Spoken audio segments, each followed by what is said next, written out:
रासायनिक समीकरण। रासायनिक समीकरण क्या होती है इसको समझ लेते हैं।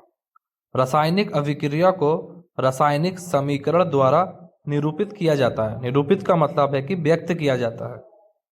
रासायनिक समीकरण के अभिकारकों और उत्पादों में पदार्थ के प्रतीकों यानी सूत्र का इस्तेमाल किया जाता है। प्रतीक का मतलब होता है जैसे कि ऑक्सीजन को हम O से रिप्रेजेंट करते हैं, नाइट्रोजन को हम N से रिप्रेजेंट करते हैं, मैग्नीशियम को हम Mg से रिप्रेजेंट करते हैं, तो वो होते हैं उसके प्रतीक। प्रतीक यानी कि सूत्र। और प्रतीकों के साथ साथ उसकी भौतिक अवस्था को भी दर्शाया जाता है।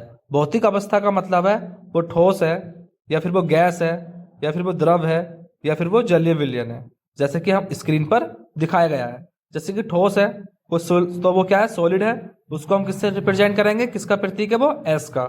जैसे द्रव हो गया, द्रव यानी कि लिक्विड, वो L से रिप्रेजेंट करेंगे। जैसे कि गैस हो गया, ठीक है, गैस यानी कि G, उसको हम G से रिप्रेजेंट करेंगे, ठीक है, यानी कि व्यक्त करेंगे, यानी कि उसका जो प्रतीक होगा वो G हो जाएगा। अब एक्वस है, इसको हम AQ से रिप्रेजेंट करेंगे। एक्वस क्या होता है, जलीय विलयन, यानी ऐसे पदार्थ जो जल में मिल जाते हैं उसको हम जलीय विलयन कहते हैं। ठीक है, अब एग्जाम्पल की सहायता से समझ लेते हैं ताकि चीजें और अच्छी तरीके से समझ में आ जाएं। जैसे हमारे पास एग्जाम्पल में क्या है, मैग्नीशियम रिबन का वायु ऑक्सीजन में दहन कर मैग्नीशियम ऑक्साइड बनना।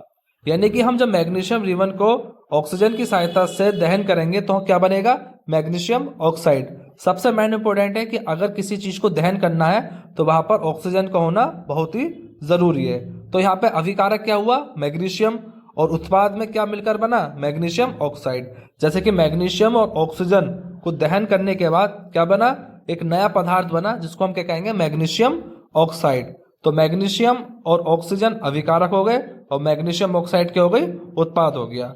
अब इसको समीकरण द्वारा व्यक्त कर लेते हैं। जैसे कि मैग्नीशियम को हमने Mg से रिप्रेजेंट कर लिया और ऑक्सीजन को हमने O2 से रिप्रेजेंट कर लिया। एरो के बाद यानी कि मैग्नीशियम और ऑक्सीजन आपस में जब रिएक्ट करेंगे तो क्या बना, MgO यानी कि मैग्नीशियम ऑक्साइड। तो यहां से Mg प्लस O2 क्या हो गया, अभिकारक, और MgO क्या हो गया, उत्पाद। अब जैसे कि Mg क्या था, ठीक है, एक सॉलिड है, और O2 यानी ऑक्सीजन क्या था, एक गैस है। इसको हमने प्रतीकों द्वारा व्यक्त कर रहे हैं और उसकी हम भौतिक अवस्था भी बता रहे हैं। तो एरो का साइन MgO यानी कि मैग्नीशियम ऑक्साइड, यह क्या होता है, एक सॉलिड पदार्थ होता है जिसको हमने S से रिप्रेजेंट कर लिया।